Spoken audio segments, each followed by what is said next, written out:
The Witch in the Wood by T.H. White, Chapter 32. Another night of gloom had passed Lothane Castle, and the young sun shone down once more with growing rays. The castle work went on drowsily, and the children, excused from lessons on account of the crisis, lay dreaming on the battlements. High above them, from the top of the east tower, as from a minaret, there floated down the voice of Sir Palomides, explaining to the questing beasts about bees and flowers. Gawain, who was lying with his chin on one of the embrasures looking out along the coast, suddenly sprang to his feet. "There's an army!" he shouted. "There's a great army coming around the sea road." They all jumped up and strained their eyes and blew their noses. "It will be father. It will be the king come back from his wars."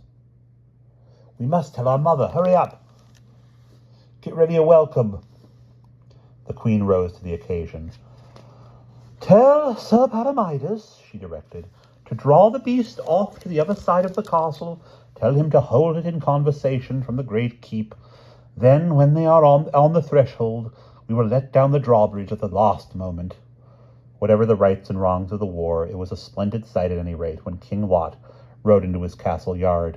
Down went the drawbridge with a grinding thump, and there, framed in the archway of the gatehouse, were the mounted knights, flashing and clanking, their saddles creaking, their banners floating with vert and azure, and pennons of their lances fluttering above them, and the iron shoes of their horses striking sparks from the cobbles.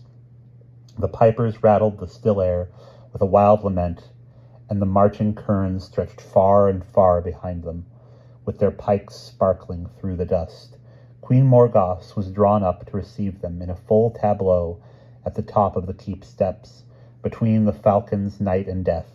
She had had time to assume her royal regalia, and the children were lined behind her, giving a splendid imitation of weeping orphans on account of their colds. The king rode straight up the steps before he dismounted. He lifted his right leg with a groan. The stirrups squeaked as he swung over the crupper. "And whoa, mare," he said, as the mailed foot with the ringing spur clanked to the stones. "Welcome to Lothane," cried the queen. "Welcome, my vanquished hero." "Well, what is there for dinner?" asked King Lot. "Vanquished but not forgotten," cried the queen. "What's all the fuss about?" asked the king. "Why was the drawbridge up?" "Your queen knows that you did your best." "It's as if the place were besieged or something. Has there been any trouble? Lothane's queen stands ready to greet you. Has Alice kept my woolies?"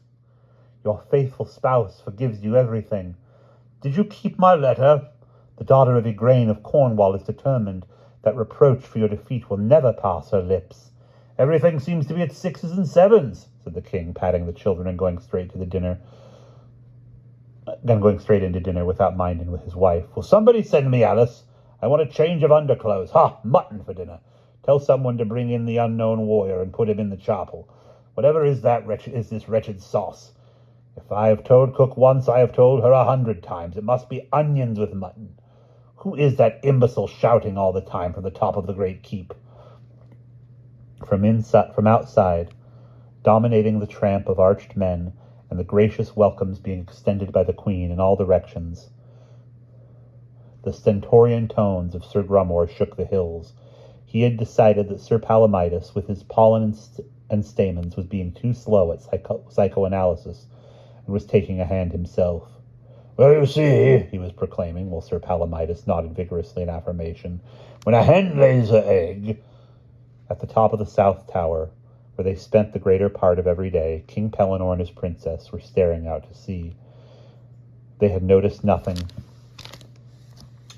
"But Dornar is such a friendly name," the king was saying.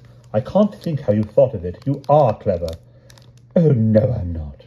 "Yes, you are. You are frightfully clever. But you thought of it, Pelly, did I?" "Yes. Aglavale, Percival, Lamorak, and Dornar." "They will be like cherubs," said the king fervently. "Like cherubim." "What are cherubim?"